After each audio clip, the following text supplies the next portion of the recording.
శ్రీమద్ వాల్మీకి రామాయణమునందలి సుందరకాండము యథాతథ అనువాదము 57వ సర్గము ప్రారంభము. మహాబల పరాక్రమములు కలిగిన హనుమంతుడు రెక్కలు కలిగిన పర్వతంలా ఒక్కసారి ఎగిరారు గగన మార్గంలో. వాయు వేగము గల హనుమంతుడు ఒక మహానౌక సాగరాన్ని దాటినట్లుగా అపారమైనటువంటి గగనము అని పేరు కలిగిన సాగరాన్ని అనాయాసంగా దాటుతున్నాడు. ఆకాశము ఎలా ఉన్నది అంటే ఒక సముద్రంలా ఉంది. ఈ ఆకాశమనేటువంటి సముద్రమున నాగులు, యక్షులు, గంధర్వులే వికసించినటువంటి కమలములు, ఉత్పలములు. చంద్రుడే రమ్యమైనటువంటి తెల్లని కలువ. గగనము అని పేరు కలిగిన ఈ సముద్రము ఎలా ఉన్నది అంటే సూర్యుడే శుభకరమైన జల కుక్కుటములు. పుష్యమీ శ్రవణ నక్షత్రములే కలహంసలు. మేఘములే పచ్చిక బయళ్ళు నాచులు. పునర్వసు నక్షత్రమే ఒక మహామీనం. కుజగ్రహమే ఒక పెద్ద మొసలి. ఐరావతమే ఒక మహాద్వీపం. ఇంకా ఈ గగనము అని పేరు కలిగిన ఆకాశం స్వాతి నక్షత్రమనడి హంసచే కదల్పబడి ఉన్నది. వాయు పరంపరలు అనడి నీటి తరంగములతో విలసిల్లుతున్నది. గగనము అనడి అర్ణవం చంద్రకిరణములనడి చల్లని జలములతో రాజిల్లుచున్నది. ఇట్టి గగనము అనడి అర్ణవమును మారుతి దాటారు. వాయుసూనుడు శుభలక్షణములతో శోభితుడై ఆంజనేయ స్వామి ఆకాశ మార్గాన్ని మృంగుతున్న వాడిలా, చంద్రుని ఒరుసుకొని పోయేటువంటి రీతిగా, నక్షత్ర సూర్య మండలములతో కూడిన అంతరిక్షాన్ని హరించేటువంటి వానిగా, మేఘములను లాగుతున్న వాడిగా ఆకాశ మార్గంలో సంచరించారు. గగనమునందలి మేఘములు తెలుపు, ఎరుపు, నీలము, పసుపు, ఆకుపచ్చ, ముదురు ఎరుపు రంగులతో విరాజిల్లుతున్నది.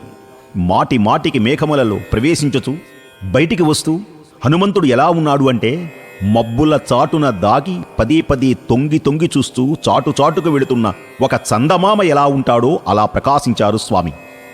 తెల్లని వస్త్రములను ధరించిన ఆంజనేయ స్వామి దట్టంగా ఉన్న మేఘముల సమీపమున సాగిపోతూ ఉంటే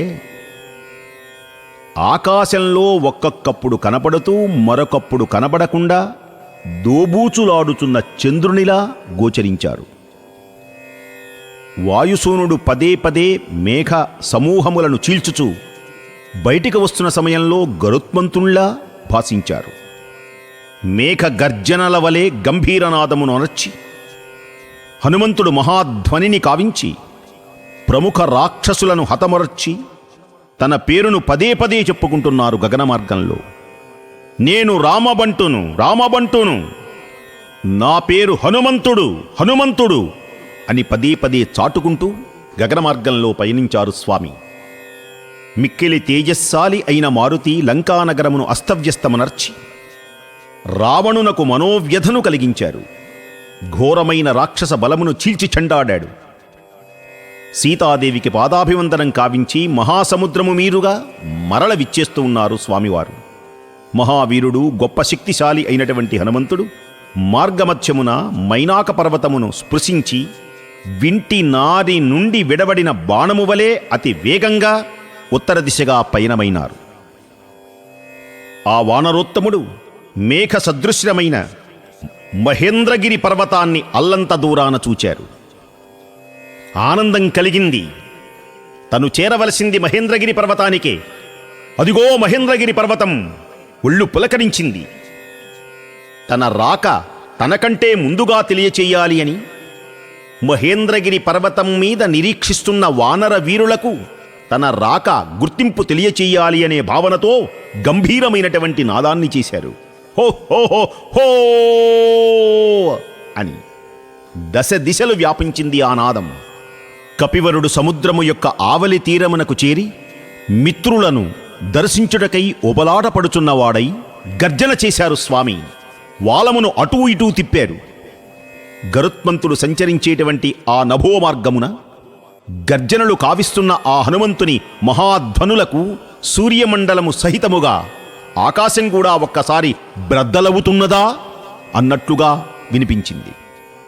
ఇంతకుముందు సముద్రము యొక్క ఉత్తర తీరమున చేరి ఉన్న మహాబలశాలురైన అంగదాది వానరవీరులు వాయుపుత్రుని దర్శనమునకై ఎదురుతిన్నులు చూస్తున్నారు. వారు పెనుగాలిచే కొట్టబడినటువంటి మేఘము యొక్క గర్జనల వలె హనుమంతుని యొక్క మహానాదాన్ని, ఆయన యొక్క ఊరు వేగాన్ని, ఆ సవ్వడిని స్పష్టంగా విన్నారు. దీన మనస్కులై ఉన్న వానరులకు మేఘ గర్జన సదృశమైన వానరోత్తముని యొక్క నిర్ఘోష ఒక్కసారి వినిపించింది. మిత్రుడైన హనుమంతుని దర్శించడానికి తహతహలాడుతున్నారు. ఇది హనుమంతుని నాదమే, సింహనాదమే. ఉత్సాహభరితులైనారు.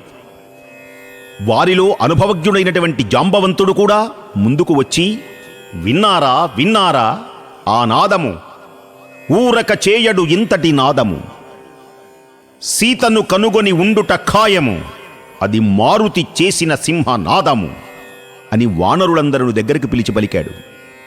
ఈ హనుమంతుడు అన్ని విధములా కృతకృత్యుడై ఇక్కడకు వస్తున్నాడు. ఇందుకు సందేహం లేదు.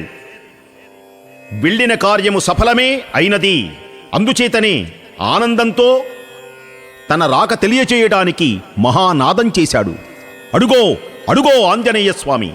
మహాత్ముడైన ఆ హనుమంతుని బాహువేగమును ఊరువేగమును గమనించి మహాధ్వనిని విని వానరులందరూ సంతోషముతో అటూ ఇటూ గంతులు వేయటం మొదలుపెట్టారు. ఆశ్చర్యం కలిగింది, సంతోషం పెల్లుబెకింది. హనుమంతుని చుచ్చుటకై ఆరాటపడుతున్నారు. ఆ కొమ్మల నుండి ఈ కొమ్మల నుండి గబగబగబ దూకుతూ కొమ్మల చిటారుకు వెళ్ళారు. శిఖరముల మీదకు ఇంకా ప్రాకారు. శిఖరములపైకి చిటారుకు వెళ్ళి ఎదురు చూస్తున్నారు. మేఘాలలో నుంచి దూసుకొని వస్తున్నారు ఆంజనేయ స్వామి. వానరులు సంతోషంతో పొంగిపోయినటువంటి వారై చెట్టు కొమ్మల యందు శాఖల యందు పట్టుకుని దృఢముగా నిలిచి చిన్ని చిన్ని కొమ్మల యందు బట్టల వలె దులుపుతున్నారట. కదులుస్తున్నారు, ఊగుతున్నారు. ఆ కొమ్మలన్నిటినీ జలజల జల జల జల జల జల పూలన్నీ రాలేటువంటి విధంగా సంతోషాన్ని ప్రకటిస్తున్నారు. పర్వత గుహలలో ప్రవేశించిన వాయు ప్రతిధ్వనించినటువంటి రీతిగా బలశాలి అయిన వాయుసూనుని యొక్క హనుమంతుని యొక్క గర్జన దిక్కులన్నీ వ్యాపించినాయి. మేఘ సమానమైన హనుమంతుడు భూమిపై దిగుతూ ఉండటం చూశారు. వానరులందరికీ అంజలి ఘటించారు ఆంజనేయ స్వామి. అడుగో స్వామివారు విచ్చేస్తున్నారు. కళ్ళారా చూశారు. సీతను కాంచినటువంటి శుభవార్త ఆంజనేయుని నోటి ద్వారా వినాలని తహతహలాడుతున్నారు.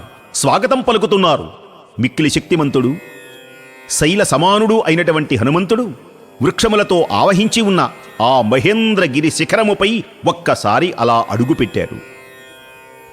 సంతోషంతో ఉప్పొంగిపోతున్న ఈ హనుమంతుడు రెక్కలు తెగిన పర్వతము వలె ప్రకాశిస్తూ రమ్యమైన ఒక సెలయేటిలో అమాంతం దిగారు. పుణ్యమైనటువంటి వార్తలు స్నానం చేసి చెప్పాలేమో, లేక ఆ వేగాన్ని ఆపగలిగినటువంటిది ఆ సెలయేరేనేమో. ఏదైతేనే సెలయేటికి ఒక్కసారి బుళంగన దూకారు. పరమానంద భరితమైన అంగదాది వానరోత్తముల మహాత్ముడైనటువంటి ఆంజనేయ స్వామి వారందరికీ నమస్కరిస్తూ ఉంటే హనుమంతుని చుట్టూ చేరారు వానర వీరులందరూ. క్షేమముగా తిరిగి వచ్చిన హనుమంతుని గాంచినటువంటి పిమ్మట వారి ముఖములు ప్రసన్నములైనవి. అతని చుట్టూ చేరారు వారందరూ. ఎనలేనటువంటి సంతోషానికి లోనైనారు. అంగదాది వానరులు కందమూల ఫలములను తీసుకుని వచ్చి కపివరుడైన హనుమంతునకు కానుకలుగా సమర్పించారు. స్వామి భక్తితో పూజించారు. ముదిత అంతరంగులైనటువంటి వానరోత్తములలో కొందరు గట్టిగా అరచారు. ఆంజనేయుని కీర్తించారు. హనుమా కవిం కవి మరుచ్చిరంజీవి దైత్యపర్వత పవి అభ్యుదయ రవి, నిన్ను మించిన వాడెవడున్నాడు? భక్తితో పూజించారు. ఆంజనేయ స్వామి వారు కూడా భక్తితో స్వీకరించారు. సంతోషం పొంగిపోయింది. వానరోత్తములలో కొందరు పెద్దగా అరిచారు. మరికొందరు కిలకిలారావములు చేశారు. కొందరు సంతోషం పట్టలేక చెట్టు కొమ్మలను ఆసనములుగా చేసుకొని ఒక్కొక్కసారి ఆ కొమ్మలు ఊపి వాటిని విరగగొట్టి ఆసనాలుగా చేసుకొని కూర్చున్నారు. వానరోత్తముడైన హనుమంతుడు గురువులకు, వృద్ధులైన జాంబవంతుడకు మొదలైనటువంటి ప్రముఖులకు, యువరాజైన అంగదునకు ప్రణమిల్లినారు. పరాక్రమశాలి పూజ్యుడైన హనుమంతుడు అంగద జాంబవంతులను పూజించారు. ఇతర వానరోత్తములు అందరినీ సాదరంగా శ్లాఘించారు. అప్పుడు మారుతి అందరకు నమస్కరించి సతాభ్యాం పూజితః పూజ్యః కపిభిశ్చ ప్రసాదితః దృష్టా సీతేతి విక్రాంతః సంక్షేపేణ న్యవేదయత్. కనుగొంటి సీతమ్మను అని సంక్షేపంగా నివేదన చేశారు. ఎప్పుడైతే అలా నివేదించారో వాలి కుమారుడైన అంగదుని సాదరముగా దగ్గరకు తీసుకుని మహేంద్రగిరిపై గల రమణీయములైన వనప్రదేశములందు ఉపవిష్టులైనారు. వానరులందరూ ఆంజనేయుని చుట్టూ చేరి విశేషములు ఏమిటి అని, ఆ విశేషములన్నీ మాకు వివరించవలసింది అని, సీతాన్వేషణకై నీవు బయలుదేరినప్పుడు ఏ ఏ విశేషములు జరిగినవో అవన్నీ మాకు తెలియచేయవలసింది అని హనుమంతుని కోరారు. ఆంజనేయ స్వామి పెద్దలందరకు నమస్కరించి, ఆ జానకీదేవిని అశోకవనమున దర్శించి తిని పూజ్యురాలైన సీతామాతకు భయంకర ఆకారములు కలిగిన రాక్షస స్త్రీలు కావలి ఉన్నారు. ఓ వానరోత్తములారా, ఆమె కేశములన్నీయూ ఒకే జడగా ఏర్పడి ఉన్నది. ఆ అమాయకురాలు శ్రీరాముని దర్శనమునకై తహతహలాడుచున్నది. జటాధారిణియై మలిన వస్త్రయై ఉపవాసముల చేత కృంగిపోయిన నివురుగప్పిన నిప్పు కణంలా తల్లి నాకు కనపడింది. ఈ మాటలు తెలియచేశారు. కనుగొంటిని అమృతతుల్యములు ఆ మాటలు, విశేష అర్ధదాయకములు ఆ మాటలు. వానరులు అందరూ ఒక్కసారి పరమానందభరితులైనారు. మహాబలశాలురై తేజోవంతులైన వానరులలో కొందరు సింహనాదాన్ని చేశారు. ఆనందం పట్టలేక కొందరు కేకలు వేశారు, కొందరు రంకెలు వేశారు, మరికొందరు కిలకిలారావములు చేశారు, మరికొందరు ప్రతి గర్జనలు చేశారు. తోకలన్నిటినీ ఒక్కసారి పైకెత్తి షప్ అని ఒకళ్ళకొకళ్ళు ఊపుకోవటం మొదలుపెట్టారు. సంతోషాలు ప్రకటించారు. నిర్భయమైనటువంటి ఆనందభరితులైనటువంటి కపివరులు కొందరు స్థూలమైన మిక్కిలి పొడవైనటువంటి వాలాన్ని అటూ ఇటూ విలాసంగా తిప్పుకుంటూ ఒకరి తోకను ఒకరు పెనవేసుకున్నారు. ఆ నేలపై కొట్టారు, పల్టీలు కొట్టారు, గంతులు వేశారు. మరికొందరు వానరులు సంతోష పరవశులై పర్వత శిఖరముల నుండి క్రిందకు దూకి భద్రగజము వలె ఒప్పుచున్న ఆంజనేయ స్వామి వారిని ఒక్కసారి కౌగిలించుకున్నారు. సీతను దర్శించి ఆ చల్లని వార్తను తీసుకుని వచ్చిన హనుమంతుని ప్రశంసించారు.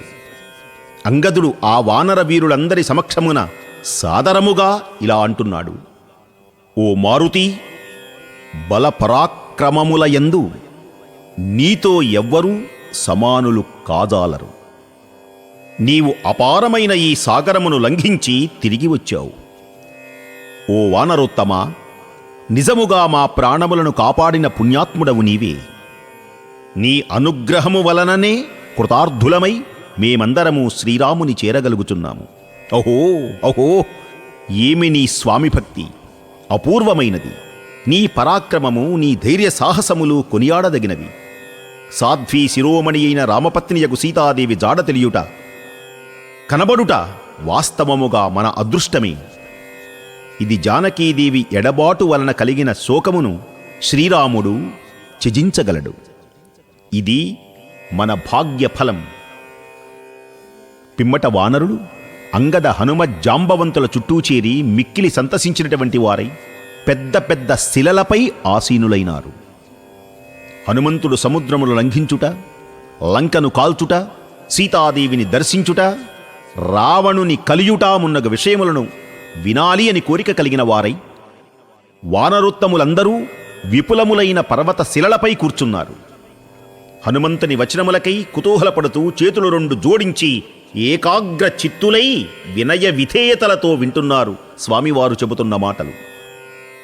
శుభలక్షణ సంపన్నమైన అంగదుడు, తన చుట్టూనూ చేరిన వానరులు తనను సేవించుచుండగా స్వర్గమునందు దేవతల సేవలు అందుకొనిన దేవేంద్రునిలా ప్రకాశించాడు అంగదుడు.